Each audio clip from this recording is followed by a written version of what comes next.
يا بيبي،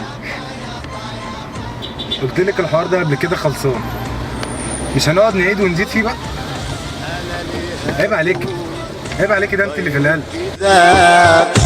وقلبي ليه يا النعجة ربطك بحبل ولا ايه يا خروف؟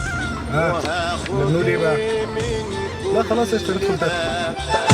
معيش لنفسي ولو يومين، بقيت خلاص مليان جراح من كتر حزني على اللي راح.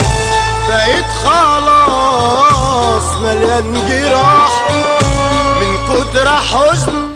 لازم يكون في شوية مرونة منك أكتر من كده، مش كل حاجة قفش. بقيت انا لو في كل حاجه قفش، لكن مامتك وباباكي مخليه حياتنا وردي ومش عاملين اي مشاكل. حسن، خد بالك من كلامك. خدي بالك انت من تصرفاتك. مالها تصرفاتي؟ مش عاجباك؟ تفتكري قبل ما نكتب الكتاب شرطت عليكي؟ شرطت عليا؟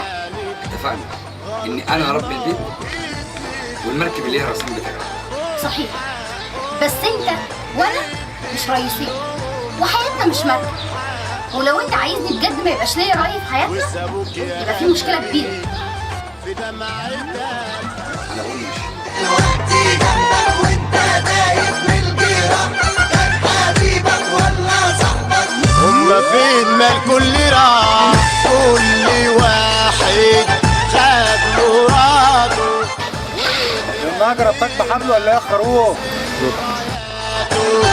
طب ليه انت هتفضل انت تدي ناس مش مخلصين؟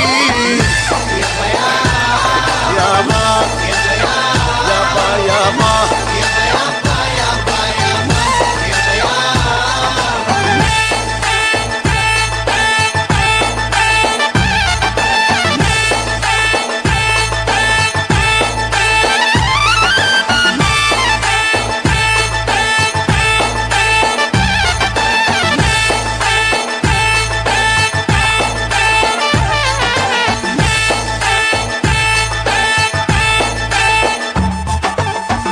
لو قلت مليون